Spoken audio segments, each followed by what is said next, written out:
Bismillahirrahmanirrahim. Welcome to lecture number 11 of MTH 324 Complex Analysis. हमारा आज का टॉपिक है Sufficient Conditions for Analyticity. Last lectures में हमने Necessary Conditions for Analyticity discuss की थी एंड Necessary Conditions में हमने देखा था कि अगर कोई फंक्शंस किसी पॉइंट पे डिफरेंशिएबल हो तो उस पॉइंट पे वो काशी-रीमान इक्वेशंस को सेटिस्फाई करता है। इसके साथ हमने कुछ एग्जांपल्स ऐसी स्टडी की थी कि जो काशी-रीमान इक्वेशंस को सेटिस्फाई तो करती हैं बट डिफरेंशिएबिलिटी की गारंटी नहीं देती उस पॉइंट पे।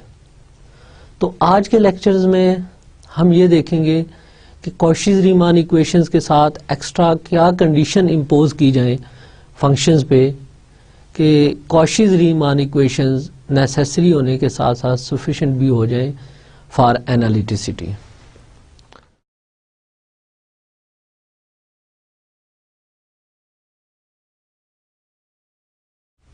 आज का लेक्चर स्टार्ट करने से पहले हम जस्ट एक क्विक रिव्यू लेते हैं प्रीवियस लेक्चर्स का। जैसे मैंने पहले बताया कि प्रीवियस लेक्चर में हमने पहले एनालिटिसिटी एट ए पॉइंट डिस्कस की कि किसी पॉइंट पे एनालिटिसिटी चेक करने का प्रोसीजर क्या होता है। देन इस कॉन्सेप्ट को हमने जर्नलाइज किया, पॉइंट से एक डोमेन पे एनालिटिसिटी कैसे चेक की जाती है, और डोमेन के बाद हमने देखा कि अगर इंटायर कॉम्प्लेक्स प्लेन पे एनालिटिसिटी चेक करनी हो तो वो कैसे की जाती है। और फिर ऐसे फंक्शंस जो इंटायर कॉम्प्लेक्स प्लेन पे एनालिटिक हो जाए उनको इंटायर फंक्शंस कहते हैं। देन हमने देखा कि अगर कोई फंक्शंस एनालिटिक होता है किसी पॉइंट पे तो वो डिफरेंशिएबल हो जाता है उस पॉइंट पे। डिफरेंशिएबल होने की वजह से वो काशी-रीमान इक्वेशंस को सेटिस्फाई करता है। तो ये तो थी हमारे पास necessary conditions for analyticity, that is if a function is analytic at a point then CR equations must hold at that point. अब हम इसका कन्वर्स देखें अगर कि क्या अगर किसी पॉइंट पे CR इक्वेशन होल्ड करें तो उस पॉइंट पे फंक्शन एनालिटिक होता है या नहीं होता। तो as our previous practice as per our previous practice हमने देखा ऐसा नहीं होता कि किसी पॉइंट पे अगर CR इक्वेशंस होल्ड कर रही हैं तो उस पॉइंट पे एनालिटिसिटी तो दूर की बात, इवन उस पॉइंट पे फंक्शन डिफरेंशिएबल भी नहीं होता। अब आज के लेक्चर्स की आउटलाइन हमारे पास ये है कि आज के लेक्चर में हमने सफिशिएंट कंडीशन देखनी है फॉर एनालिटिसिटी और देन एप्लीकेशंस ऑफ काशी-रीमान इक्वेशंस देखनी है कि काशी-रीमान इक्वेशन को यूज करके हम फर्दर किस टाइप की प्रॉपर्टीज इन्वेस्टिगेट कर सकते हैं डिफरेंट टाइप्स ऑफ फंक्शंस की। अब सफिशिएंट कंडीशंस पे जाने से पहले यहां में जो कॉन्सेप्ट जरूरत पड़ेंगे कैलकुलस से या रियल एनालिसिस से, वो कॉन्सेप्ट है about partial derivatives of a function. In fact partial derivatives होते क्या हैं, ये पार्शियल डेरिवेटिव्स डिफाइन कैसे किए जाते हैं, जस्ट इस पे एक क्विक नजर डालते हैं। हम रिकॉल करें कि स्टार्ट में हमने बात की थी कि अगर हमारे पास एक function y is equal to f of x हो तो ये कर्व को रिप्रेजेंट करता है, और जब भी कर्व के किसी point x not F of x not पे आपको टेंजेंट लाइन की स्लोप चाहिए हो तो उसके लिए आप f dash at x not find out कर लेते हैं, राइट। फिर हमने डिस्कस किया था कि अगर सपोज हमारे पास f functions of two variable हो से एक्स और वाई, इसका ग्राफ एक सरफेस होती है, राइट। अब कर्व के किसी भी पॉइंट, फॉर एग्जांपल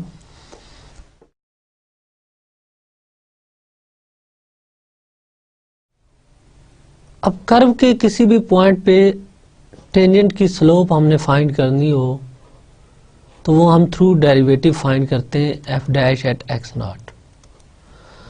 अब आइडिया ये है कि हम सरफेस के किसी पॉइंट पे टेंजेंट कैसे ड्रॉ करेंगे और क्या सरफेस के किसी पॉइंट पे टेंजेंट लाइन की स्लोप फाइंड करें तो क्या वो स्लोप यूनिक आएगी, क्या टेंजेंट लाइन यूनिक होगी या नहीं होगी, इस पे बात करते हैं। फॉर एग्जांपल अगर हम कहें कि ये एक सरफेस है तो आप देख रहे हैं सरफेस के इस पॉइंट के ऊपर इन्फिनिट मैनी टेंजेंट्स ड्रॉ किए जा सकते हैं। फॉर एग्जांपल ये एक टेंजेंट लाइन है, ये एक टेंजेंट लाइन है, ये एक टेंजेंट लाइन है। तो ये सारी टेंजेंट लाइंस पैरेलल नहीं है, तो सरफेस के हर पॉइंट पे हम इनफाइनाइट मैनी टेंजेंट ड्रॉ करते हैं। इनफैक्ट किसी भी सरफेस पे टेंजेंट ड्रॉ करने का आइडिया क्या होता है कि हमारे पास लेट अस सपोज ये एक कोई भी सरफेस है और से ये सरफेस का एक पॉइंट है। अब सबसे पहले हम सरफेस के इस पॉइंट से कर्व पास करते हैं और उस कर्व के ऊपर इस पॉइंट पे हम टेंजेंट लाइन ड्रॉ करते हैं। सिमिलरली ये एक सरफेस का पॉइंट, इस पे टेंजेंट लाइन। तो इसी तरह आप देख रहे हैं कि सरफेस के उस पॉइंट से हम इन्फिनिट मैनी कर्व्स पास कर सकते हैं और हर कर्व के ऊपर इस पॉइंट पे हम टेंजेंट लाइन ड्रॉ कर सकते हैं। सो ये जो टेंजेंट लाइंस होती हैं ये हमारे पास यूनिक स्लोप नहीं दे रही बिकॉज ये पैरेलल नहीं है सारी लाइंस। तो यहाँ पे आइडिया आता है हमारे पास डायरेक्शनल डेरिवेटिव्स का, राइट। और डायरेक्शनल डेरिवेटिव जब हम पर्टिकुलर डायरेक्शन में लेते हैं तो वो पार्शियल डेरिवेटिव्स के आइडिया को जनरेट करते हैं। फॉर एग्जांपल अब partial F over partial x जब आप फाइंड करते हैं तो ये बेसिकली डायरेक्शनल डेरिवेटिव होता है एफ सरफेस पे in the direction of i unit vector. Similarly partial f और पार्शियल वाई डायरेक्शनल डेरिवेटिव होता है इन जे यूनिट वेक्टर की डायरेक्शन में। So partial derivatives are directional derivatives और ये भी आपको स्लोप ऑफ टेंजेंट लेते हैं बट कर्व के उस पॉइंट पे टेंजेंट जो पर्टिकुलरली एक्स डायरेक्शन में होगा उस टेंजेंट की स्लोप निकालने के लिए आपको partial f by partial x find करना होगा। सिमिलरली अगर वाई डायरेक्शन में लेते हैं तो उसकी स्लोप निकालने के लिए partial f by partial y find out करना होगा। अब इनफैक्ट किसी भी फंक्शंस के पार्शियल डेरिवेटिव्स डिफाइंड कैसे किए जाते हैं, यहाँ पे हम एन वेरिएबल का फंक्शन नहीं स्टडी कर रहे बिकॉज हमारा कंसर्न जस्ट 2 वेरिएबल से है, 2 डायमेंशन से है, कॉम्प्लेक्स प्लेन से है। इसलिए हम एज्यूम कर रहे हैं यहाँ पे कि एफ जो है ये function of x and y है। तो अब इसका partial derivative with respect to x लेते हैं, partial f by partial x. ये फर्स्ट ऑर्डर पार्शियल डेरिवेटिव्स आ गया। अब partial f by partial x, ये first order partial derivative with respect to x आ गया। Similarly partial f by partial y, ये second order partial derivative of f with respect to.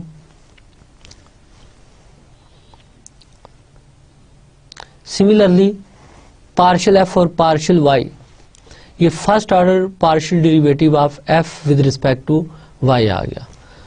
अब second order partial derivatives कैसे defined होते हैं?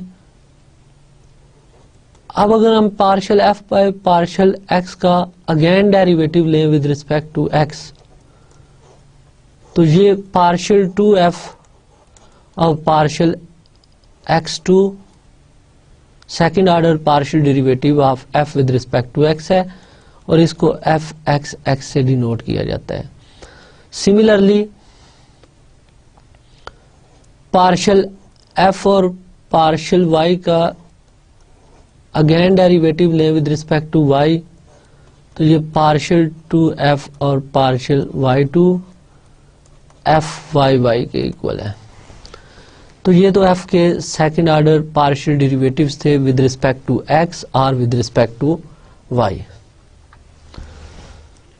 अब हम जस्ट ये देखते हैं कि अगर पार्शियल f और पार्शियल x का derivative with respect to y लिया जाए तो ये पार्शियल टू f और पार्शियल y पार्शियल x है।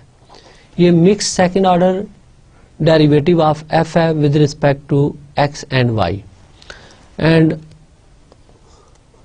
इसी तरह अगर हम पार्शियल f और पार्शियल y का अगेन डेरिवेटिव लें विद रिस्पेक्ट टू x, तो ये पार्शियल टू f और पार्शियल x पार्शियल y को रिप्रेजेंट करेगा। इनफैक्ट मल्टी वेरिएबल कैलकुलस में आपने बेशुमार ऐसी एग्जांपल्स देखी होंगी जिसमें पार्शियल टू f और partial y partial x equal नहीं होता पार्शियल टू f और पार्शियल x पार्शियल y के। राइट, अब अंडर व्हाट कंडीशंस ये दोनों इक्वल होते हैं? एक तो आपने इसको देखना है कि क्या कोई ऐसे केसेस हैं जिसमें पार्शियल टू f और partial y partial x equal हो जाए पार्शियल टू f और पार्शियल y पार्शियल x के। तो यहाँ पे इनफैक्ट दो थ्योरम्स ऐसे हैं जो हमें गारंटी देते हैं कि अगर उनकी कुछ स्पेसिफाइड कंडीशंस सेटिस्फाइड हो जाएं तो ये mixed second order partial derivatives coincide कर जाते हैं, इक्वल होते हैं। First one is the Young's theorem और second one is the Schwarz theorem. तो यहाँ हम इन थ्योरम्स की डिटेल में तो नहीं जाएंगे, ये होपफुली किसी ना किसी और कोर्स में आप लोग डिटेल से पढ़ेंगे इनको। यहाँ पे जस्ट हमने ये एज्यूम करना है कि f के पार्शियल डेरिवेटिव्स कॉन्टिन्यूअस हैं। जब f के पार्शियल डेरिवेटिव्स कॉन्टिन्यूअस हो जाएं तो इस बात की गारंटी होती है कि ये second order mix partial derivatives जो हैं इनकी वैल्यूज सेम होती हैं। तो यहाँ एक तो बात ये कि ये थ्रू आउट हमने सेम लेकर चलने हैं। राइट, तो जहाँ पे भी f एक्स वाई इन्वॉल्व हो या एफ वाई एक्स इन्वॉल्व होगा हम एज्यूम करेंगे बोथ आर सेम। एक तो ये पॉइंट आपके माइंड में होना चाहिए। And second thing, partial derivatives का आइडिया होना चाहिए कि partial derivatives basically directional derivatives होते हैं और जब partial derivative in the direction of x axis लिया जाए तो उसको हम पार्शियल एफ और पार्शियल एक्स से रिप्रेजेंट करेंगे। इसी तरह अगर partial derivative of F in the direction of J unit vector लेंगे तो उसको हम पार्शियल एफ और पार्शियल वाई से डिनोट करेंगे।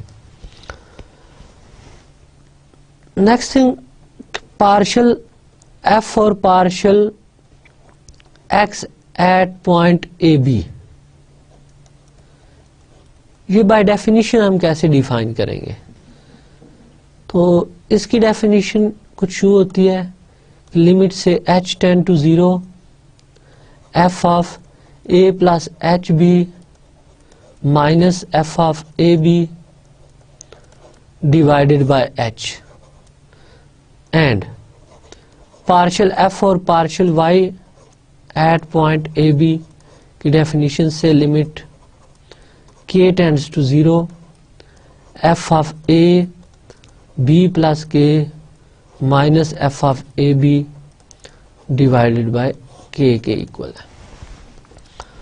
तो ऑब्जर्व करें कि जब f function of x y था तो अगर हम इसका पार्शियल डेरिवेटिव फर्स्ट ऑर्डर का with respect to x define कर रहे हैं तो एक्स कोऑर्डिनेट में चेंज आ रही है जबकि वाई कोऑर्डिनेट फिक्स है।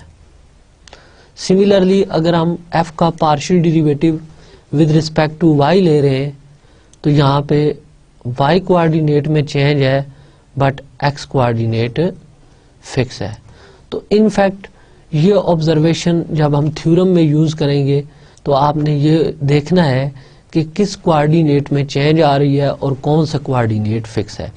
तो जिस कोऑर्डिनेट में चेंज आ रही है उसकी रिस्पेक्ट से इनफैक्ट वो पार्शियल डेरिवेटिव्स होगा। एंड देन आप फर्दर ऑब्जर्व करें कि एक्स कोऑर्डिनेट पहले ए था और चेंज होके ए प्लस एच हुआ, तो इसमें चेंज एच की आ रही है।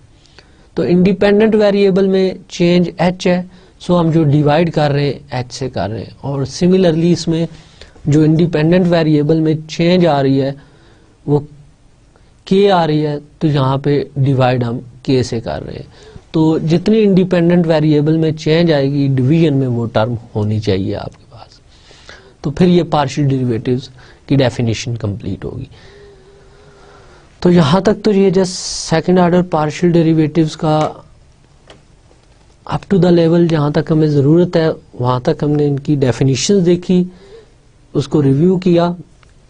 फिर मैं रिपीट कर देता हूं कि partial derivatives are basically directional derivatives taken in the directions of standard unit vectors i cap and j cap. In general mix second order partial derivatives equal नहीं होते, बट अगर हम डेरिवेटिव्स की कंटिन्यूटी एज्यूम कर लें तो यहाँ पे second order partial derivatives partial 2f और पार्शियल y पार्शियल x और पार्शियल 2f और पार्शियल x पार्शियल y ये दोनों कोइंसाइड कर जाते हैं। राइट,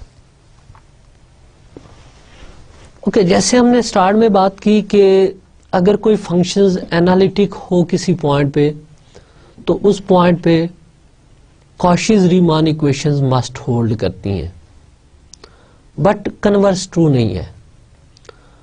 अब converse under what conditions true होगा इसको हम देखेंगे आज के टॉपिक में। तो फर्स्ट थ्योरम है sufficient conditions for analyticity. Statement है suppose the real functions uxy and vxy are continuous and have continuous first order partial derivatives in a domain D।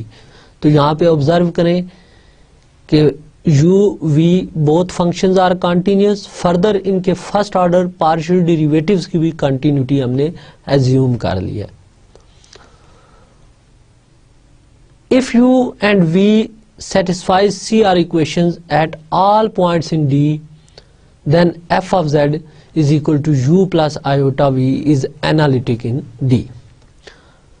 तो मेन जो पॉइंट आप इम्पॉर्टेंट है इसमें वो देखें, तो एक तो कॉशी-रीमान इक्वेशंस सेटिस्फाइड होना चाहिए for all the points in D, और सेकंड थिंग कि जो फर्स्ट ऑर्डर पार्शियल डेरिवेटिव्स हैं वो कंटिन्यूअस होने चाहिए इन D along with u and v।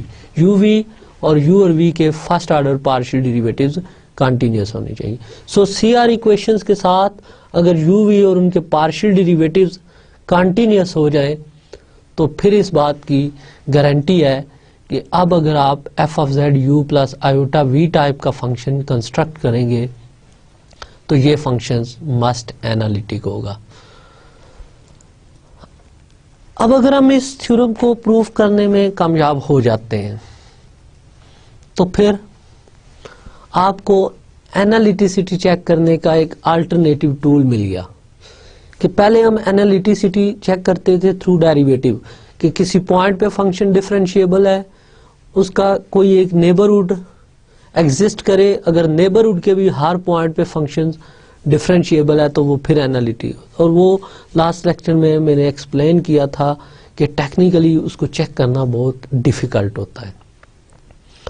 अब अगर ये थ्योरम प्रूफ हो जाता है तो आपको एनालिटिसिटी चेक करने का जो अल्टरनेटिव टूल है उसके लिए जस्ट देखें आपने दो चीजें चेक करनी होंगी।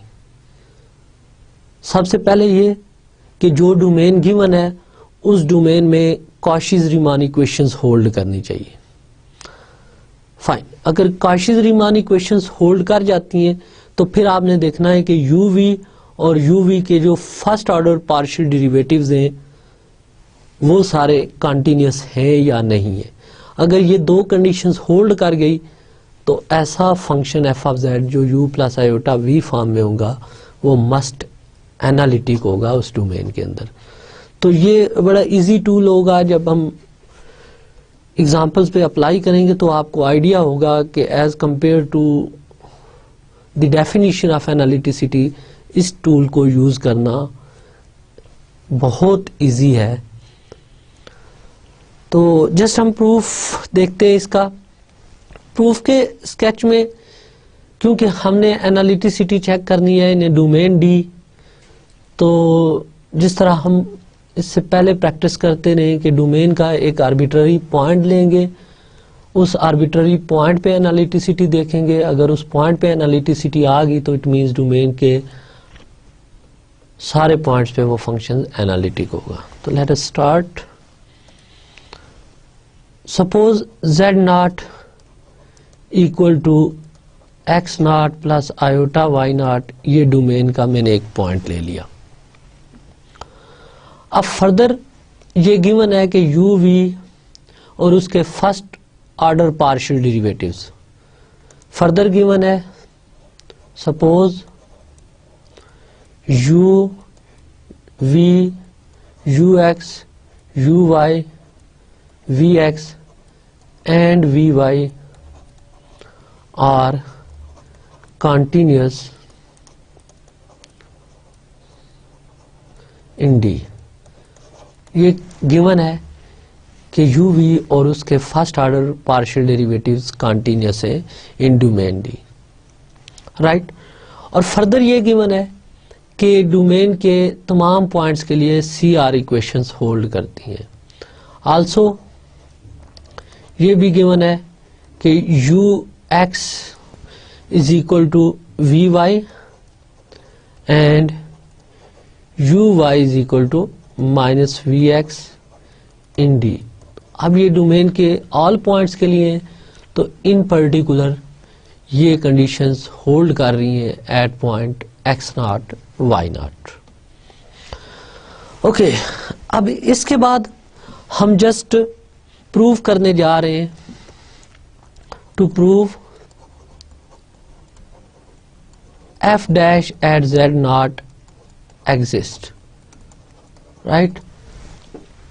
तो अगर z नॉट पॉइंट पे डेरिवेटिव एग्जिस्ट कर गया तो इसका मतलब है इस डोमेन के तमाम पॉइंट्स पे एग्जिस्ट करेगा और फंक्शंस एनालिटिक हो जाएगा इन D।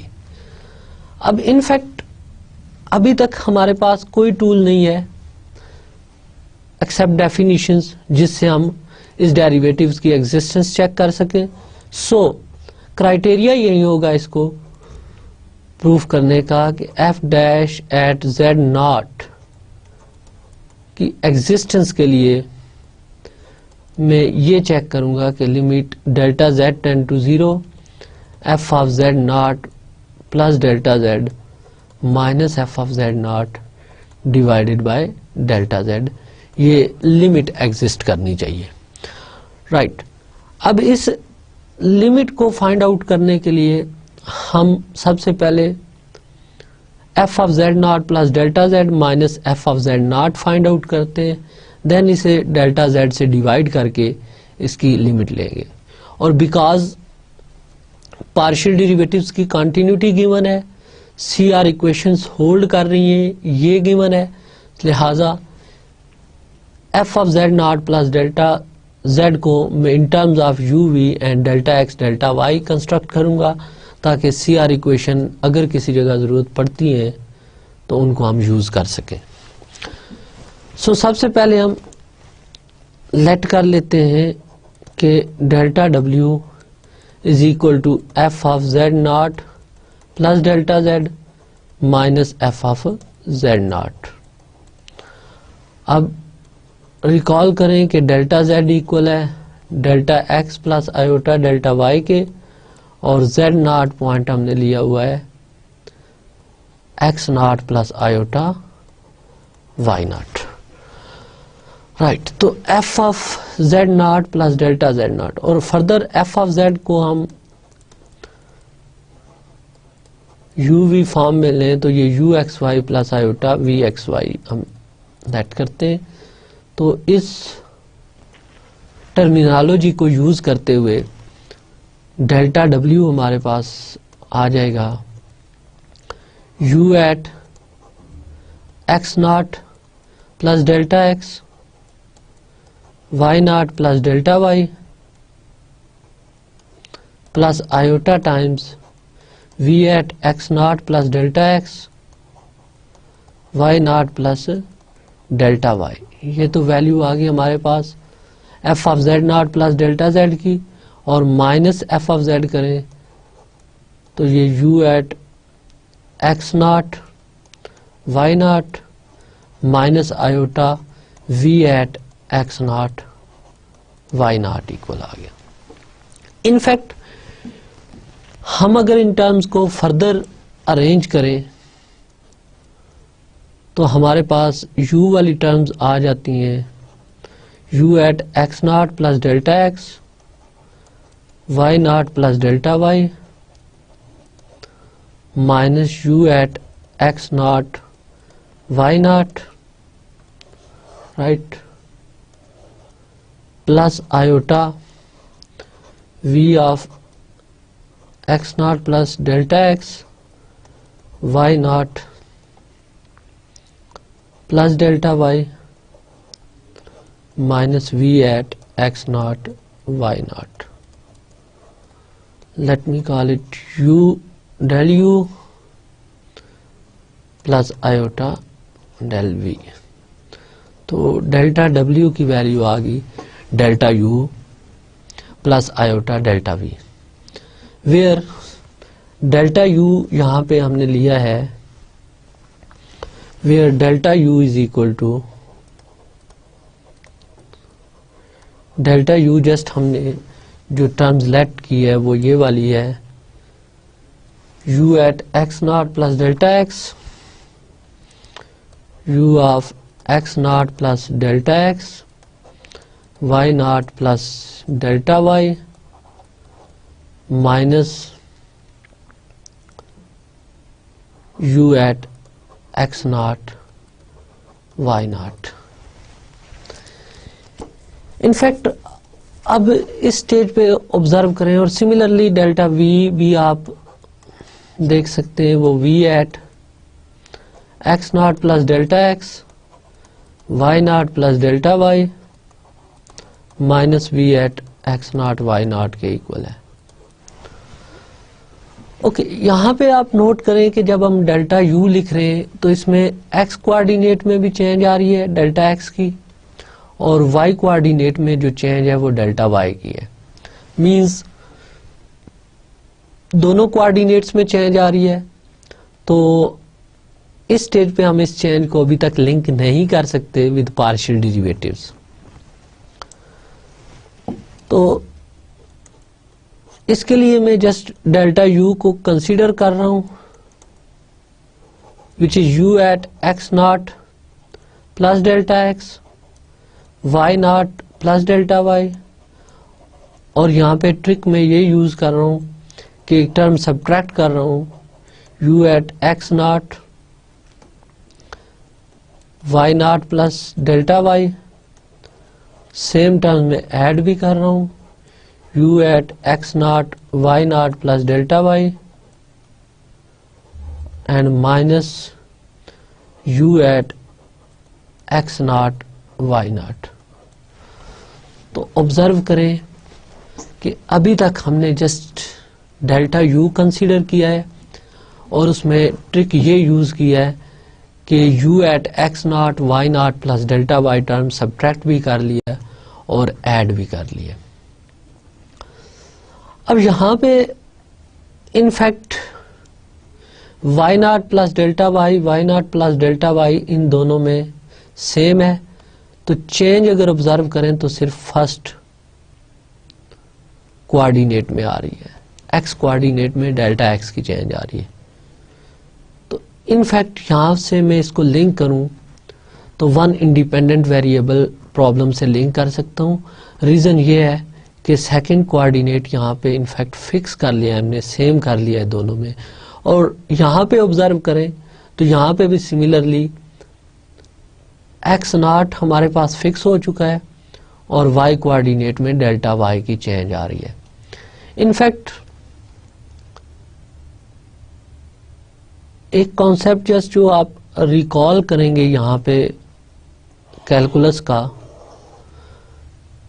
वो ये है कि अगर हम f डैश एट x देखें तो ये limit delta x tend to 0 f of x plus delta x minus f of x divided by delta x के इक्वल होता है, राइट। तो ये इंस्टेंटेनियस चेंज जो है इन f with respect to x, ये f डैश एट x के इक्वल है। इनफैक्ट अगर मैं एवरेज चेंज देखूं इसमें, मींस विदाउट लिमिट इसको ऑब्जर्व करूं, तो f of x plus delta x minus f of x divided by delta x, ये किसके इक्वल होगा? ये यकीनन आप लोगों ने कैलकुलस में स्टडी किया होगा कि ये इक्वल होता है f dash x plus another term से एप्सिलॉन। तो ये एप्सिलॉन फैक्टर एक ऐसा फैक्टर होता है कि जब दोबारा इस पे लिमिट में इम्पोज करूं डेल्टा x टेंड टू 0, तो यहाँ पे जो भी फंक्शन आएगा उसकी वैल्यू 0 हो जाएगी विद दिस लिमिट। तो ये दोबारा डेरिवेटिव की डेफिनेशन बन जाएगी, राइट। तो यहाँ से f of x plus delta x minus f of x जो है ये इक्वल आ जाता है f dash x plus epsilon times delta x के। तो ये आइडिया यूज करते हुए हम अब डेल्टा u की कंस्ट्रक्शन करते हैं, क्योंकि डेल्टा u में भी हमने फर्स्ट टू टर्म्स इसी पैटर्न पे कंस्ट्रक्ट कर लिए कि उसमें सेकंड कोऑर्डिनेट को हमने फिक्स कर लिया है। अब जो चेंज हमें नजर आ रही है वो जस्ट x कोऑर्डिनेट में है। सो इसके लिए हम जस्ट ये देखें, इस आइडिया से लिंक करें, तो जब भी x कोऑर्डिनेट में चेंज आती है f of x plus delta x minus x, तो राइट साइड को आप लिखते हैं तो f का derivative eight x plus another function epsilon multiplied with delta x, और यहाँ पे डेरिवेटिव भी विद रिस्पेक्ट टू x है, और ये एप्सिलॉन एक ऐसा फंक्शन है कि दोबारा इस पे जब लिमिट इम्पोज की जाए तो इसकी वैल्यू 0 को अप्रोच कर सकती है। ये आप वेरीफाई कर सकते हैं किसी भी फंक्शंस को लेकर, उसके किसी भी पॉइंट पे डेरिवेटिव चेक करें तो इस प्रॉपर्टी को आप इजीली वेरीफाई कर सकते हैं। ओके, अब यहाँ से हम डेल्टा u को लिख सकते हैं। अब जस्ट फर्स्ट टू टर्म्स को ऑब्जर्व कीजिएगा, इन दो टर्म्स को, कि सबसे पहले तो ये x कोऑर्डिनेट में चेंज आ रही है, तो मैं ये टर्म लिख रहा हूं, यानी u का partial derivative with respect to x at point से x not y not, right, plus एक टर्म एप्सिलॉन से, इसको मैं एप्सिलॉन 1 कह देता हूं, मल्टीप्लाइड विद जो चेंज आ रही होती है उससे मल्टीप्लाई करते हैं। जैसे x प्लस डेल्टा x और x में चेंज डेल्टा x की थी, तो ये मल्टीप्लाई हम डेल्टा x से कर रहे हैं। तो यहाँ पे चेंज फर्स्ट कोऑर्डिनेट में आ रही है और चेंज डेल्टा x के इक्वल है, सो इसको मैं साथ मल्टीप्लाई कर सकता हूँ डेल्टा x से। सिमिलरली अब जरा सेकंड टर्म ऑब्जर्व करें। सेकंड टर्म में इस पेयर के अंदर चेंज आ रही है y कोऑर्डिनेट में, फर्स्ट कोऑर्डिनेट फिक्स है x नॉट, तो ये इसी तरह सेम कॉन्सेप्ट से ये partial derivative of u with respect to y होगा at point x not y not plus another functions से एप्सिलॉन 2 आएगा और साथ चेंज से मल्टीप्लाई होगी, ये टर्म, तो डेल्टा वाई से multiply. So we can write delta u is equal to u x at x not y nought delta x plus epsilon 1 delta x plus u y at x not y nought delta y plus epsilon 2 into delta y. Right, ये delta u की value हमने find out कर ली, जो f of z not plus delta z minus f of z not में use हो रही थी। तो यहाँ जस्ट स्टेप्स को रिविजिट करें कि हमें गिवन था कि जेड नॉट पॉइंट पे सी आर इक्वेशंस होल्ड कर रही हैं, यू वी और उसके partial derivatives up to first order continuous हैं। तो हम प्रूव करना चाह रहे थे कि f dash at z nought exist कर रहा है। तो डेरिवेटिव्स की एग्जिस्टेंस के लिए हमने इस डेफिनेशंस को प्रूव करना था। इसके लिए हमें डेल्टा डब्ल्यू यानी चेंज इन डिपेंडेंट वेरिएबल चाहिए थी। तो f of z not plus delta z minus f of z not हमने कंसीडर किया। अब इसके बाद हमने एफ ऑफ जेड को यू प्लस आयोटा वी लेकर इस चेंज को लिंक किया विद यू एंड वी। तो यहां से हमारे पास टर्म जनरेट हुई थी ये वाली delta u plus iota delta v. Then इसमें से हमने डेल्टा यू और डेल्टा वी डिक्लेयर किए कि क्या होंगे, और उसके बाद डेल्टा यू को मैंने कंसीडर किया और डेल्टा यू को कंसीडर करने के बाद एक ट्रिक यूज की, एक टर्म ऐड और सब्ट्रैक्ट की। इस टर्म को ऐड और सब्ट्रैक्ट करने के बाद हमारे पास ये वन कोऑर्डिनेट्स इस पेयर में फिक्स हो गया और सेकंड कोऑर्डिनेट में चेंज आ रही है। तो हमने ये प्रॉपर्टी यूज कर ली कि इंस्टेंटेनियस चेंज से हम एवरेज चेंज की तरफ आए और वहां से हमने जस्ट डिपेंडेंट वेरिएबल में जो डिफरेंस है डेल्टा एफ वो फाइंड आउट कर लिया। इस आइडिया को हमने अप्लाई किया और डेल्टा यू हमारे पास ये आ गया। अब सिमिलरली आप देख लें कि जैसी टर्म्स डेल्टा यू में आ रही थी, सिमिलर टाइप्स की टर्म्स डेल्टा वी में अपीयर हो रही हैं। तो अगर हम सेम कॉन्सेप्ट डेल्टा वी पे अप्लाई करें तो डेल्टा वी हमारे पास कुछ इस शेप में आ जाएगा जी। डेल्टा वी आ जाएगा is equal to v partial derivative with respect to x at point x naught y naught multiplied with delta x plus say epsilon 3 into delta x plus v का partial derivative with respect to y at x naught y naught multiplied with delta y plus epsilon 4 delta y। Right, अब ये delta u और delta v की value आ गई।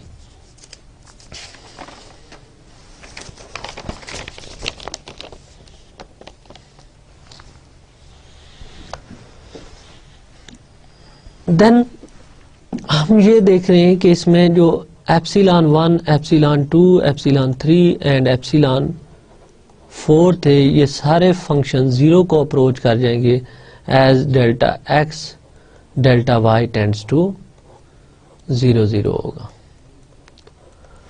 Right, अब ये सारी वैल्यूज आप सब्स्टिट्यूट करें इस टर्म के अंदर जो आपने डेल्टा डब्ल्यू कंस्ट्रक्ट की थी, यानी डेल्टा डब्ल्यू equal to delta u plus iota delta v में ये सारी वैल्यूज सब्स्टिट्यूट करें। तो डेल्टा डब्ल्यू हमारे पास कुछ इस शेप में आ जाएगा। पहले डेल्टा यू की वैल्यू पुट करते हैं which is u x at x not y nought delta x plus epsilon 1 delta x plus u y at x not y not plus epsilon into delta y plus epsilon 2 into delta y. Similarly plus iota time delta v की value put करें which is v x at x not y nought into delta x plus epsilon 3 delta x plus v y at x not y nought delta y plus epsilon 4 into delta y. Further इसको simplify करें तो ये conditions कुछ इस format में आ जाती हैं कि आप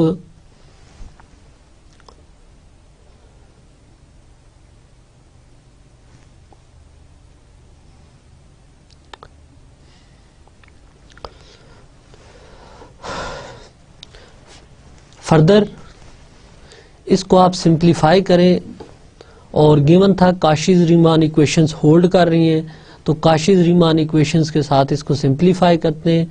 अब नोट करें कि काशीज रीमान इक्वेशन ये थी कि u x at x not y nought is equal to v y at x not y nought, and similarly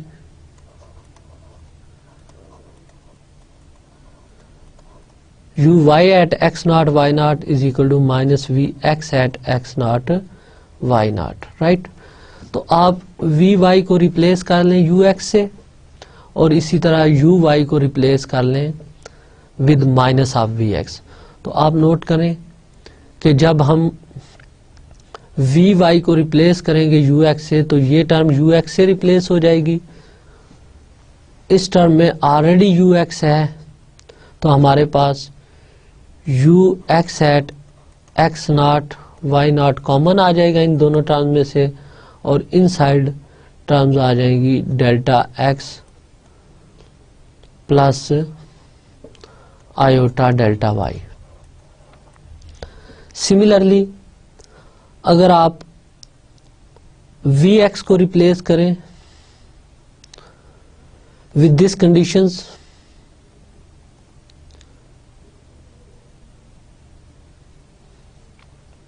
similarly अगर आप यू वाई को रिप्लेस करें with this condition minus v x at x not y nought, तो ये terms हमारे पास कुछ इस format में आ जाएगी,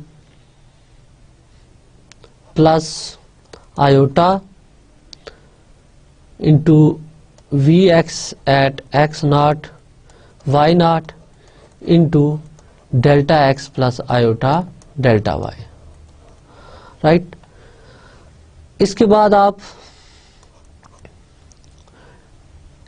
इस टाइप्स की टर्म्स कंबाइन करें जिनमें डेल्टा एक्स आ रहा है, ये वाली टर्म्स और ये वाली टर्म्स, तो इनमें से डेल्टा एक्स कॉमन लें तो ये एप्सिलॉन 1 प्लस आयोटा एप्सिलॉन 3 आ जाती है, और डेल्टा वाई वाली टर्म्स कंबाइन करें मीन्स ये वाली टर्म और ये वाली टर्म्स कंबाइन करें तो डेल्टा वाई कॉमन लें तो एप्सिलॉन 2 प्लस आयोटा एप्सिलॉन 4 आ जाएगा, राइट। अब delta x plus iota delta y जो है ये डेल्टा जेड के इक्वल है, सो नेक्स्ट स्टेप में हम इस टर्म को डेल्टा जेड लिखेंगे, इस टर्म को भी डेल्टा जेड लिखेंगे और थ्रू आउट टर्म को डेल्टा जेड से डिवाइड कर देंगे। तो यहां से हमारे पास डेल्टा डब्ल्यू ओवर डेल्टा जेड, इसकी वैल्यू आएगी u x at x not y not plus iota v x at x not y not, ये दोनों टर्म्स डेल्टा जेड के इक्वल हैं, ये कैंसिल हो जाएंगी, plus epsilon 1 plus iota epsilon 3 delta x over delta z plus epsilon 2 plus iota epsilon 4 delta y over delta Z.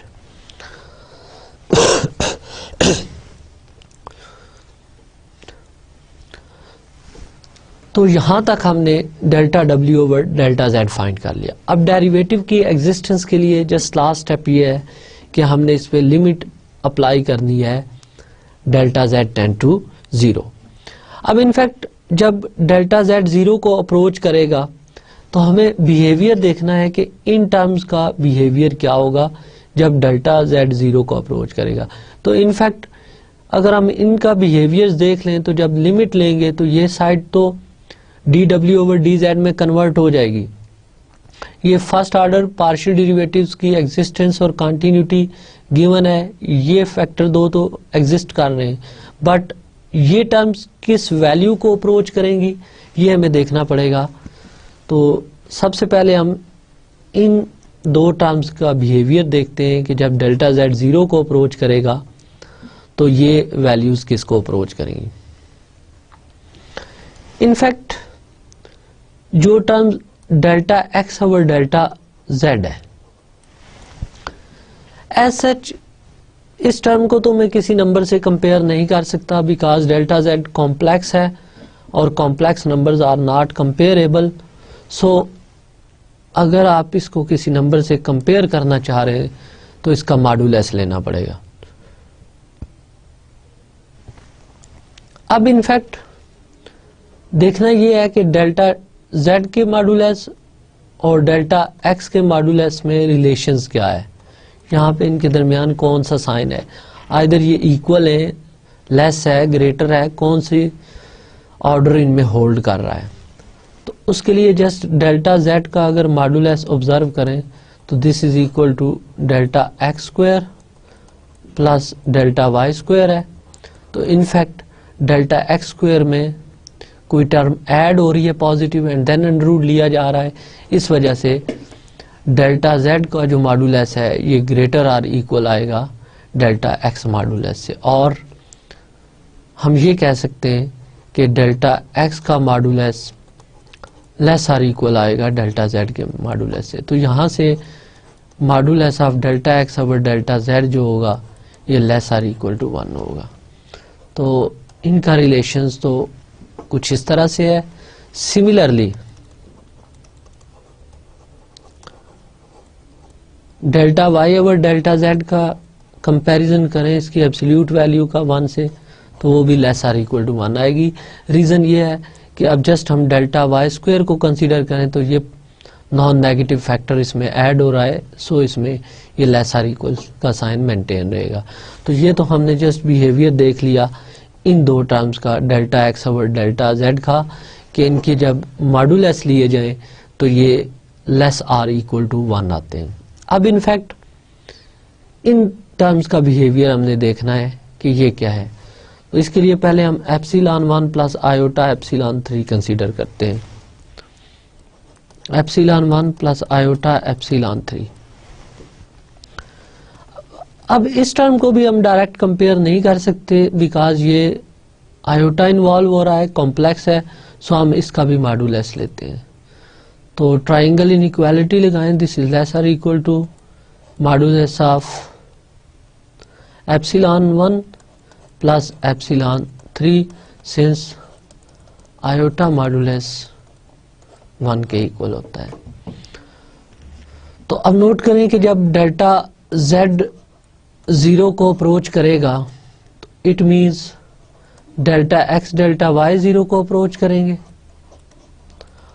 और जब delta x delta y 0 को अप्रोच करे तो इसका मतलब यह है कि एप्सिलॉन 1 और एप्सिलॉन 3 भी दोनों 0 को अप्रोच करेंगे, तो ये टर्म जो है ये भी 0 को अप्रोच करेगी। Similarly epsilon 2 plus iota epsilon 4 भी लेस आर इक्वल है एप्सिलॉन 2 प्लस एप्सिलॉन 4 मॉडुलस। तो अब अगेन सेम रीजन से ये भी 0 को अप्रोच करेगा। सो टोटल इफेक्ट जो डेल्टा z 0 अप्रोच करने से इस लास्ट इक्वेशन पे होगा वो ये है कि हमारे पास ये टर्म भी 0 को अप्रोच कर जाएगी, थर्ड वन, और जो लास्ट टर्म है ये भी 0 को अप्रोच कर जाएगी। सो जब हम लिमिट लेते हैं delta z tend to 0, so limit delta z tend to 0 delta w over delta z, ये जस्ट रह जाएगा हमारे पास ux at x not y not plus iota vx at x not y not, right. तो ये d डब्ल्यू by d z equal है partial u और partial x at x not y not plus iota partial v और partial x at x not y not. अब यहां से क्या हम क्लेम कर सकते हैं कि ये डेरिवेटिव एग्जिस्ट करेगा, क्योंकि first order partial derivatives given था, एग्जिस्ट भी कर रहे हैं, कॉन्टिन्यूस भी हैं, तो ये राइट हैंड साइड एग्जिस्ट कर रही है। राइट साइड की एग्जिस्टेंस से गारंटी है कि ये डेरिवेटिव एग्जिस्ट करेगा। अब जब डेरिवेटिव एग्जिस्ट कर रहा है जेड नॉट पे,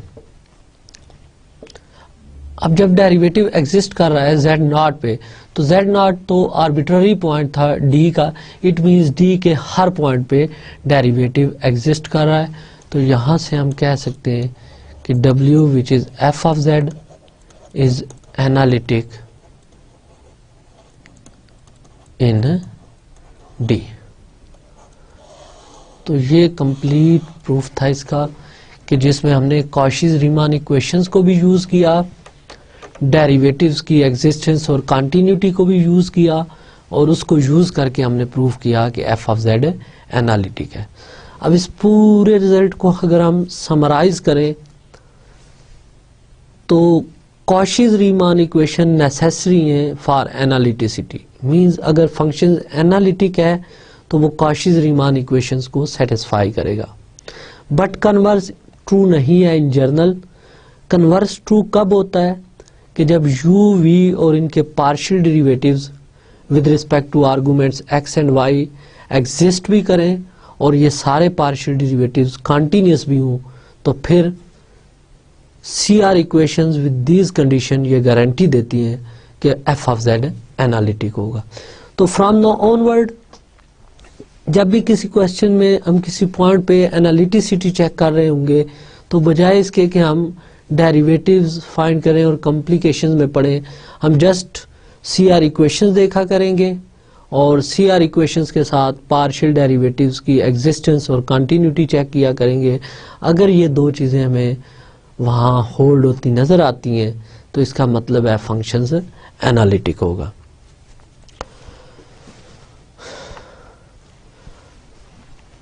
for example, show that f of z e power z is analytic at every point and f dash at z is equal to e power z।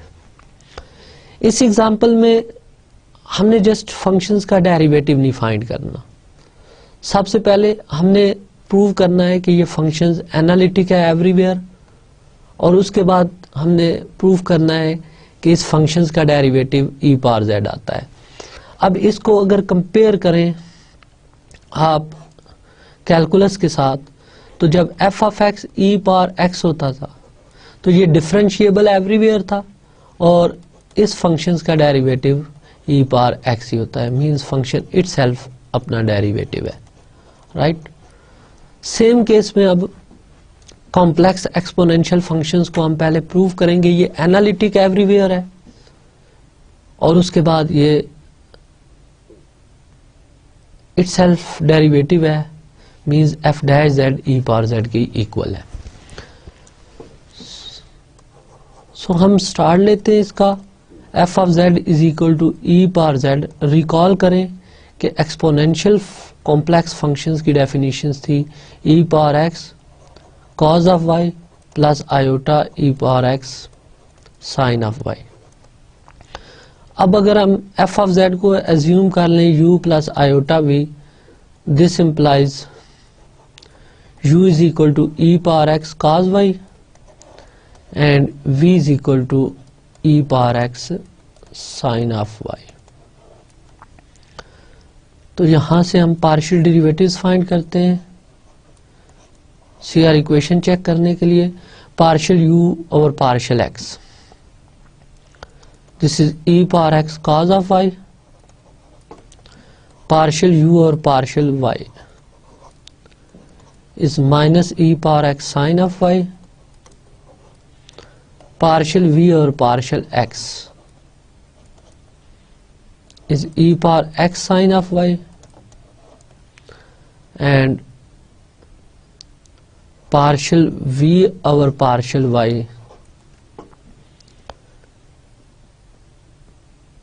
is equal to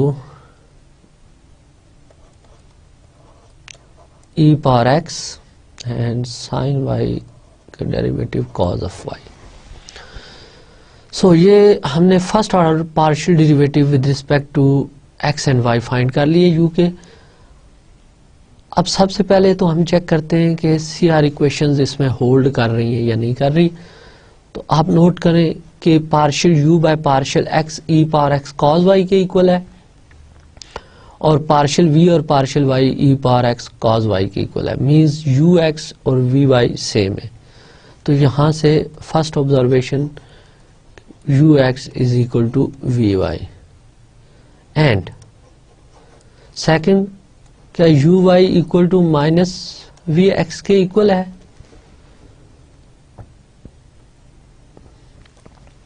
तो ये भी true है कि uy हमारे पास minus e power x sine y है और vx जो है e power x sine y है. So uy is equal to minus vx. और ये जो हमने कंडीशंस चेक की हैं ये इंडिपेंडेंट ऑफ पॉइंट्स हैं. आप एक्स वाई कोई भी पॉइंट पुट कर लें तो ये कंडीशंस होल्ड करेंगी. इट मींस u और v CR इक्वेशंस को सेटिस्फाई करते हैं at every point z equal to x plus iota y. अब क्या यहां से हम कह सकते हैं कि ये फंक्शंस एनालिटिक होगा z पे? आंसर इज नो, बिकॉज अभी तो जस्ट हमने CR इक्वेशंस चेक किए हैं कि CR इक्वेशंस इसके लिए होल्ड कर रही हैं. अब जब तक u v और इसके पार्शियल डेरिवेटिव्स कंटीन्यूअस नहीं होते एनालिटिसिटी फॉलो नहीं होगी. तो आप नोट करें कि e power x cos y e power x sin y everywhere continuous है और इनके जो पार्शियल डेरिवेटिव्स आए with respect to x and y ये भी एवरीवेयर कंटीन्यूअस है, किसी पॉइंट पे डिसकंटीन्यूअस नहीं हो रहे. So u v and their partial derivatives are continuous everywhere. CR equations भी होल्ड कर गई, डेरिवेटिव्स भी कंटीन्यूअस हो गए. सो ये दोनों कंडीशंस मिलकर रिजल्ट फॉलो करेंगी f of z u plus iota v is analytic everywhere. Right. Next इस क्वेश्चन का सेकंड पार्ट था कि f का डेरिवेटिव भी फाइंड करें. अब रिकॉल करें कि f dash z equal the partial u और partial x plus iota partial v और पार्शियल x के. तो एनालिटिक फंक्शंस के डेरिवेटिव आप इस फार्मूले से फाइंड किया करेंगे. तो पहले फंक्शंस को एनालिटिक प्रूव किए, अब ये फार्मूला हम यूज करके इसके डेरिवेटिव फाइंड करेंगे. तो पार्शियल u और पार्शियल x था e power x cos y और पार्शियल v और पार्शियल x था e power x sin y. तो ये e power x cos of y plus iota e power x sin of y और ये clearly complex exponential functions e power z आ गया. So f dash z is equal to f of z. तो यहां पे हमने observe किया कि प्रीवियस थ्योरम जो है इसको हम यूज करके एनालिटिसिटी भी चेक कर सकते हैं और फर्दर फंक्शंस का डेरिवेटिव भी अगर फाइंड कर लें, अगर वो फंक्शन एनालिटिक है तो उसका डेरिवेटिव भी फाइंड कर सकते हैं using this formula. Okay, let us take another example. Show that the function f of z x over x square plus y square minus iota y over x square plus y square is analytic in any domain D that does not contain the point z equal to 0. तो हमने show ये करना है कि ये everywhere analytic है accept 0. अब 0 पे क्या प्रॉब्लम्स आती हैं हम जस्ट चेक करते हैं. f ऑफ z को अगर हम u प्लस आयोटा v ले लें तो यहाँ से u plus iota v equal आ जाएगा x over x square plus y square minus iota y over x square plus y square. तो यहां से u की value x over x square plus y square और v की value minus y over x square plus y square, right. अब हम just u का partial derivative find करते हैं with respect to x, partial u और partial x, right. This is equal to x square plus y square whole square, x square plus y square as it is, x का derivative 1 minus x as it is and x square का derivative 2x। So this is equal to y square minus x square divided by x square plus y square whole square. ये partial u और partial x है। अब यहां पे हम partial v और partial y just find करके देखते हैं। Again quotient rule, x square plus y square whole square,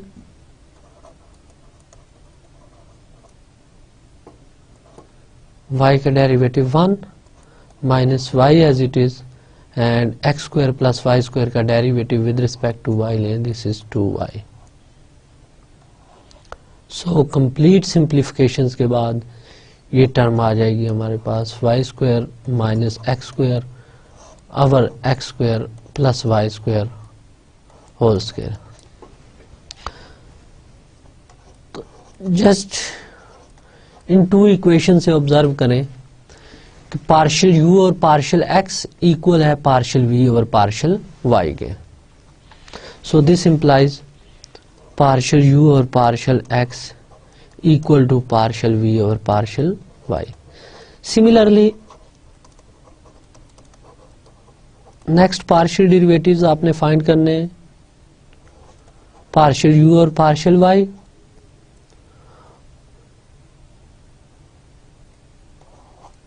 और पार्शियल v और पार्शियल x, और आप देखेंगे कि पार्शियल u और पार्शियल y इक्वल आएगा नेगेटिव ऑफ पार्शियल v और पार्शियल x के।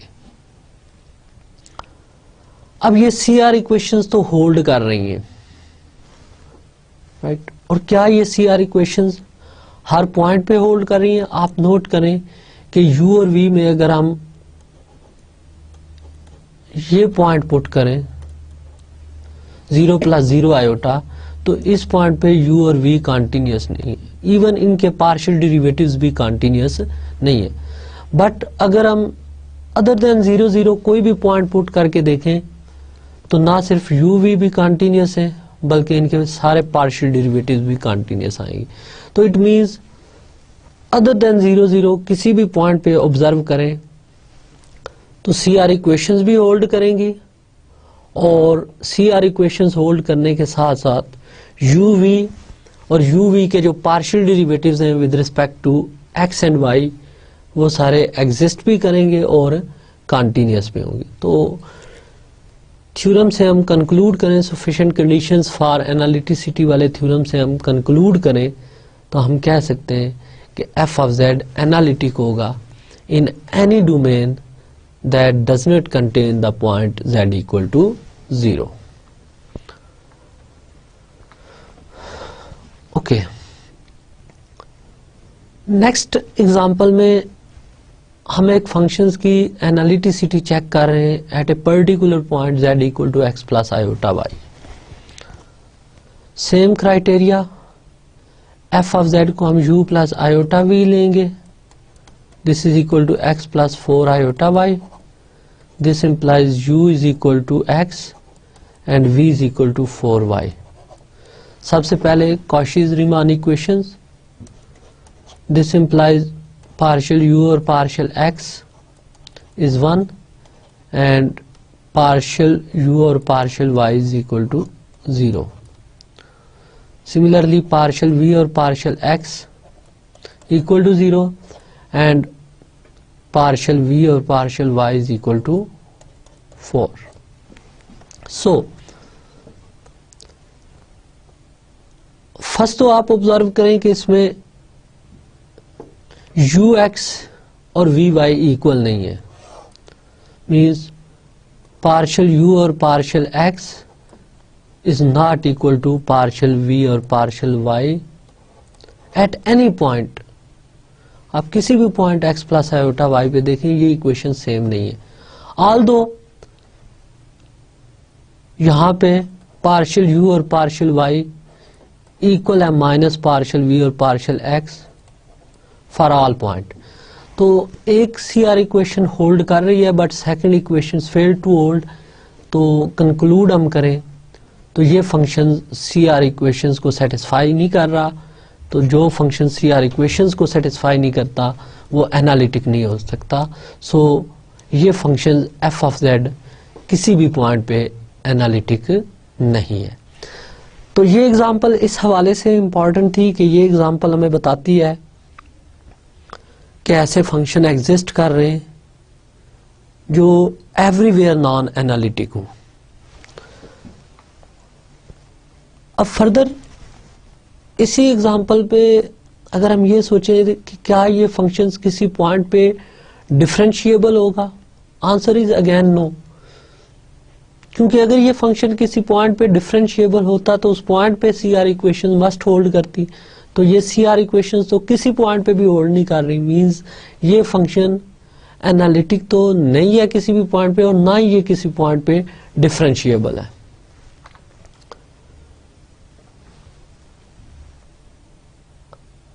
ओके, नेक्स्ट एग्जांपल में हम ये देखेंगे कि ऐसे फंक्शन एग्जिस्ट करते हैं जो हो सकता है कि किसी पॉइंट पे एनालिटिक तो ना हो बट बहुत से पॉइंट्स पे डिफरेंशिएबल हो जाए। ये एग्जांपल इस हवाले से भी इंपॉर्टेंट है कि ये एक ऐसी एग्जांपल है जो आपको बताएगी कि डिफरेंशिएबल फंक्शंस का एनालिटिक होना जरूरी नहीं होता। किसी पॉइंट पे अगर कोई फंक्शन डिफरेंशिएबल है तो ये जरूरी नहीं है कि वो उस पॉइंट पे एनालिटिक हो। बट कन्वर्स ट्रू है, अगर किसी पॉइंट पे एनालिटिक था तो उस पॉइंट पे वो डिफरेंशिएबल है, लेकिन अगर किसी पॉइंट पे डिफरेंशिएबल है तो वो एनालिटिक नहीं होगा। ये इस पॉइंट की एक्सप्लेनेशन है, ये example.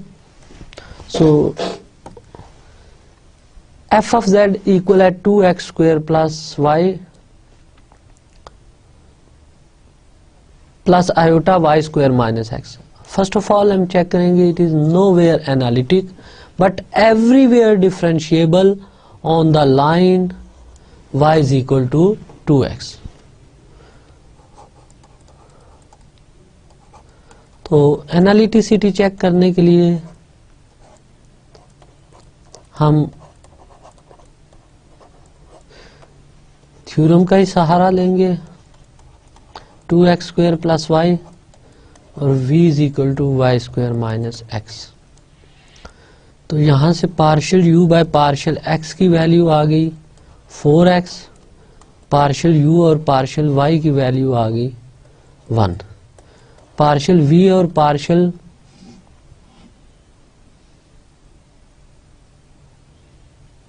x -1 and partial v और partial y is equal to 2y। Observe that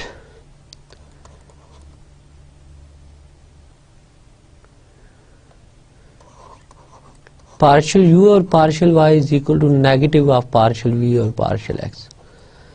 तो ये फर्स्ट सीआर इक्वेशंस तो होल्ड कर रही है everywhere, because right hand side in partial derivatives की इंडिपेंडेंट ऑफ पॉइंट है, तो ये एवरीवेयर होल्ड कर रही।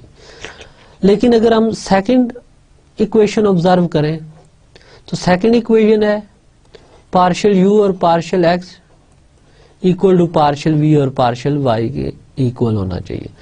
तो हम नोट करें तो ये वैल्यू 4x है जबकि ये वैल्यू 2y है। तो इनफैक्ट अगर y equal to 2x put करें तो देन तो ये इक्वेशन होल्ड करेगी, right.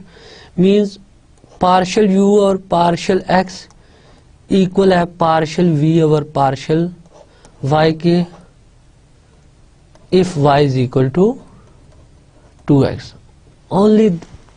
on this line y is equal to 2x. It means CR equations hold करती हैं सिर्फ इस लाइन पे y is equal to 2x पे. तो अब क्या ये u v कंटिन्यूस है? Answer is yes, clearly u v continuous है. u और v के पार्शियल डेरिवेटिव्स भी कांस्टेंट फंक्शन है या पॉलिनोमियल्स हैं इन x एंड y, तो ये भी कंटिन्यूस है.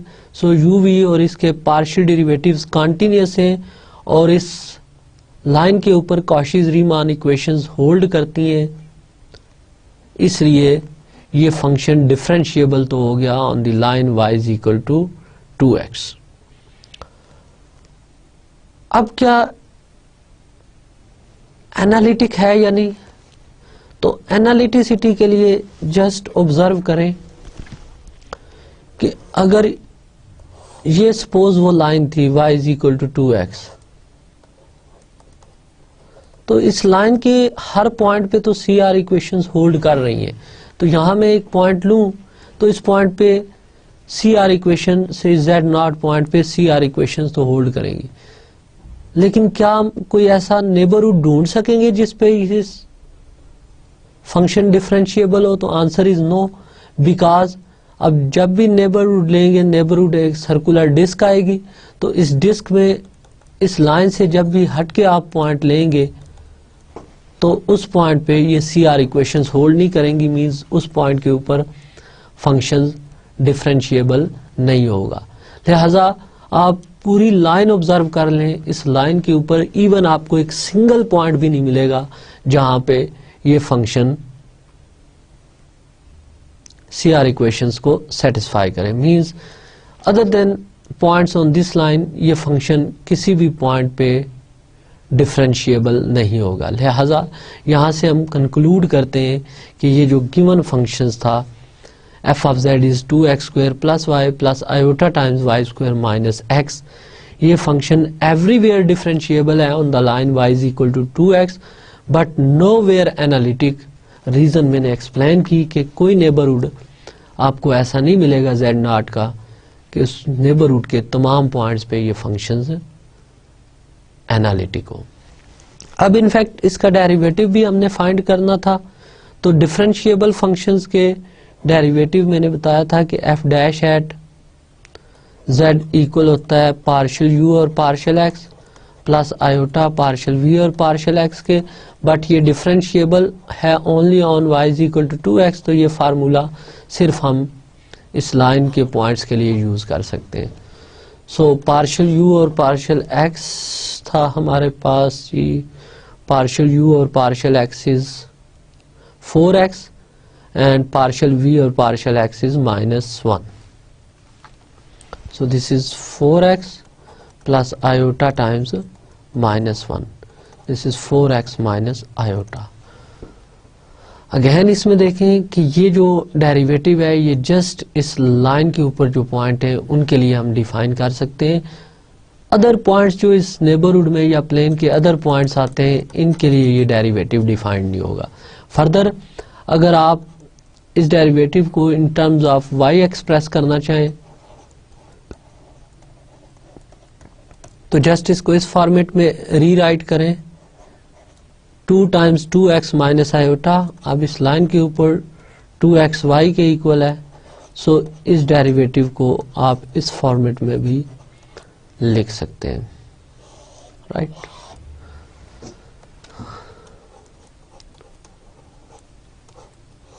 तो ये एग्जांपल इंडिकेट करती है कि ऐसे फंक्शन एग्जिस्ट कर रहे हैं जो हो सकता है किसी एक सेट पे तो एवरीवेयर डिफरेंशिएबल हूं, लेकिन हो सकता है कि उस सेट में किसी भी पॉइंट पे एनालिटिक ना हो. Okay, at the end of this lecture हम जस्ट कुछ एप्लीकेशंस देखेंगे कॉशी-रीमान इक्वेशंस की, एनालिटिसिटी की. सो ये theorem applications of CR equations में हम स्टेट कर रहे हैं. Suppose the function f of z is u plus iota v is analytic in a domain. First part है if modulus of f of z is constant in D then so is f of z. यानी अगर modulus एक constant हो तो वो function itself constant होता है, यानी कांस्टेंट फंक्शंस के अलावा कोई फंक्शन ऐसा नहीं होता जिसका मॉडुलस कांस्टेंट नंबर आए। तो हम इसको स्टार्ट करते हैं। Given modulus of f of z is equal to constant. This implies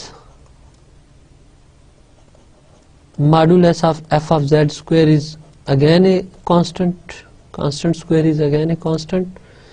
So modulus की definition लगाएं तो u plus iota v modulus square is equal to some constant terms, let me call it c, and this implies u square plus v square is equal to c. ये equation number 1 given condition मैंने use कर ली कि modulus f of z constant है। अब हम prove करने चाह रहे हैं कि f ऑफ z भी कांस्टेंट है। रिकॉल करें कि वन वेरिएबल प्रॉब्लम में अगर f of x equal to 3 हो तो ये कांस्टेंट फंक्शन को रिप्रेजेंट करता है, राइट। यानी अगर हम प्रूव कर दें कि this function is independent of x तो डेफिनेटली ये कांस्टेंट है। बट अगर इसमें कोई एक टर्म भी ऐसी हुई जो x डिपेंडेंट होगी तो ये कांस्टेंट नहीं है। x को पुट करें तो आपको डिफरेंट वैल्यूज मिलेंगी f ऑफ x की। सो कांस्टेंट के लिए आपने जस्ट इसको इंडिपेंडेंट ऑफ x शो करना होता है। ओके, अब इनफैक्ट f ऑफ z क्योंकि हमने लिया है u plus iota v, in general u depends on x y होता है और v भी डिपेंडेंट ऑन एक्स वाई होता है। तो अगर हम प्रूव कर दें कि u is independent of x y इस केस में और v भी इंडिपेंडेंट ऑफ एक्स वाई है तो ये प्रूव हो जाएगा u and v both are constants. तो जब u और v कांस्टेंट होंगे तो ये प्रूफ हो जाएगा हमारे पास कि f ऑफ z भी एक कांस्टेंट फंक्शन है। फॉर दिस क्योंकि गिवन एनालिटिसिटी है, मैंने कहा था कि जब भी एनालिटिसिटी गिवन हो तो फर्स्ट चीज जो आपके माइंड में आनी चाहिए कि सी आर इक्वेशंस होल्ड कर रही हैं उस डोमेन में जहां पे फंक्शन एनालिटिक है। So given f of z is analytic, this implies ux is equal to vy and uy is equal to minus of vx in d, right। अब just मैं ये कर रहा हूं कि इक्वेशन 1 को डिफरेंशिएट कर रहा हूं विद रिस्पेक्ट टू x। तो differentiate 1 with respect to x. This implies 2u ux plus 2v vx and right side constant derivative 0. So this implies u ux plus v vx equal to 0. से ये हमारी equation number 2 आ गई। अब similarly अगर हम equation 1 को differentiate करें with respect to y तो ये u y plus v vy is equal to 0 आएगा। अब सी आर इक्वेशन यूज करें और नोट करें कि थ्रू आउट जब भी मैं सी आर इक्वेशन यूज कर रहा हूं मैं इस आइडिया पे कर रहा हूं कि जो partial derivative with respect to y होते हैं उनको मैं विद रिस्पेक्ट टू x में कन्वर्ट कर रहा हूं। तो वैसे ये कंपलसरी नहीं है बट हम ये प्रोसेस अडॉप्ट कर रहे हैं कि हम जहां पे भी partial derivative with respect to y होंगे उनको विद रिस्पेक्ट टू x में कन्वर्ट करेंगे। तो u y इक्वल है माइनस ऑफ वी एक्स के एंड वी वाई जो है ये u x के इक्वल है। This is equation number 3। अब इन दोनों इक्वेशंस को हम साइमल्टेनियसली सॉल्व करते हैं।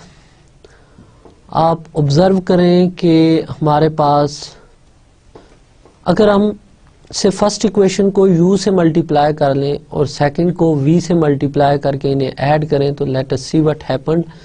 फर्स्ट टर्म को u से मल्टीप्लाई करें तो ये u square ux plus u vx equal to 0 और सेकंड इस इक्वेशन को आप v से मल्टीप्लाई करें तो ये आएगी टर्म हमारे पास v square u x minus u v x equal to 0। अब इन दोनों को ऐड करें, ये टर्म बैलेंस, तो u square plus v square into u x equal to 0 and this implies u x equal to 0। Reason ये है कि हमने एफ ऑफ जेड मॉड्यूलस को कांस्टेंट एज्यूम किया था, तो अगर एफ ऑफ जेड स्टार्ट से मैं कांस्टेंट लेता हूं 0, तो यहां से nothing is left to prove कि अगर हम मॉड्यूलस एफ ऑफ जेड 0 लें तो डेफिनेटली 0 ही वो फंक्शन है जिसकी एब्सोल्यूट वैल्यू 0 होती है। इसलिए यहां पे हम एज्यूम कर रहे हैं कि f of z some non zero function है, तो नॉन जीरो है इसलिए इसका मॉड्यूलस नॉन जीरो होगा and this implies u square plus v square is non zero, right. तो यहां से ये term u square plus v square non zero होगी, this implies u x equal to 0। अब इनफैक्ट आप जानते हैं कि अगर किसी फंक्शन का derivative with respect to x 0 आए फॉर ऑल पॉइंट्स के लिए तो वो फंक्शन इंडिपेंडेंट ऑफ एक्स होता है। तो u का derivative with respect to x 0 आया है, it means u is independent of x, right. अब by CR equation ux equal होता है vy के, तो ये इक्वेशन 4 इंप्लाइज कर रही है using CR equation vy is equal to 0, right. This implies v is independent of y। So यहां तक हमने प्रूव किया है कि u is independent of x and v is independent of y। Similarly अब हम अगर प्रॉब्लम को दोबारा इस तरह सॉल्व करें कि हम इक्वेशन 2 को v से मल्टीप्लाई करें, इक्वेशन 3 को u से मल्टीप्लाई करें एंड देन इनको सिंप्लीफाई करें, तो हमारे पास जो टर्म आएगी वो आएगी vx equal to 0। vx equal to 0 आएगी and this implies v is independent of x and this implies again CR equation uy equal होता है माइनस वी एक्स के, तो this implies vx equal to minus uy is equal to 0 and this implies u is independent of y, right. तो आप previous slide में देखें हमने prove किया था कि u is independent of x and v is independent of y, और इसमें हमने प्रूव कर दिया कि v is independent of x and u is independent of y। This implies u and v are independent of x and y and this implies u and v are constants, right। अब जब u और v constant हैं तो this implies f of z which is u plus iota v is constant। so हमने proof किया कि अगर कोई फंक्शंस जिसका मॉड्यूलस कांस्टेंट हो वो इटसेल्फ एक कांस्टेंट होता है, तो कांस्टेंट फंक्शंस के अलावा किसी भी फंक्शंस का मॉड्यूलस कांस्टेंट नहीं होता। इस थ्योरम के सेकंड पार्ट में हमने कैलकुलस के एक और कॉन्सेप्ट को जर्नलाइज किया था कि अगर किसी फंक्शंस का डेरिवेटिव 0 हो for all points of the domain तो वो फंक्शन भी कांस्टेंट होता है। सेम आइडिया हम देखने लगे कि क्या कॉम्प्लेक्स फंक्शंस के लिए भी ट्रू है या नहीं, यानी अगर किसी कॉम्प्लेक्स वैल्यूड फंक्शंस का डेरिवेटिव 0 हो जाए for all the points of the domain तो क्या वो फंक्शंस कांस्टेंट फंक्शंस होता है या नहीं होता। तो इसका प्रूफ हम स्टार्ट करते हैं। गिवन है f dash z is equal to 0 in D and target है f of z is equal to constant in D, right। अब यहां पे ऑब्जर्व करें कि इस थ्योरम की स्टेटमेंट में आपको एनालिटिसिटी गिवन थी कि f of z एनालिटिक है। Given f of z is analytic दिस इम्प्लाइज पार्शियल u और partial x plus iota partial v और partial x equal to f dash z, because analytic functions के derivative इस process से find किए जाते हैं। तो ये फंक्शन एनालिटिक था, सो इसका डेरिवेटिव हम लिख सकते हैं in terms of u and v। This implies partial u और partial x plus iota partial v bye partial x, और गिवन एफ डैश जेड 0 है तो इसको 0 पुट करें। 0 को हम री राइट कर सकते हैं 0 प्लस 0 आयोटा, रियल और इमेजिनरी पार्ट इक्वेट करें तो पार्शियल u और पार्शियल x 0 आ गया, पार्शियल v और पार्शियल x भी 0 आ गया। CR इक्वेशन यूज करें तो ux इक्वल होता है vy के, दिस इम्प्लाइज पार्शियल v और पार्शियल y इक्वल टू 0, और vx इक्वल होता है माइनस पार्शियल u और पार्शियल y के, and this is equal to 0। तो ये फर्स्ट इक्वेशन पार्शियल u और partial x equal to 0 indicate कर रही है कि u is independent of x। ये लास्ट इक्वेशन शो करती है कि u is independent of y, so u is independent of x and y। Similarly इन टू इक्वेशंस को ऑब्जर्व करें तो ये शो कर रही हैं कि v is independent of x and y। This implies u and v are independent of x and y, और प्रीवियस पार्ट की तरह f of z u plus iota v के इक्वल है, क्योंकि u और v इंडिपेंडेंट x y है, it means u और v constants हैं। तो जब u और v कांस्टेंट है तो it means F of Z भी कांस्टेंट होगा। तो ये आज के लेक्चर्स के रेफरेंसेस, एंड थैंक यू।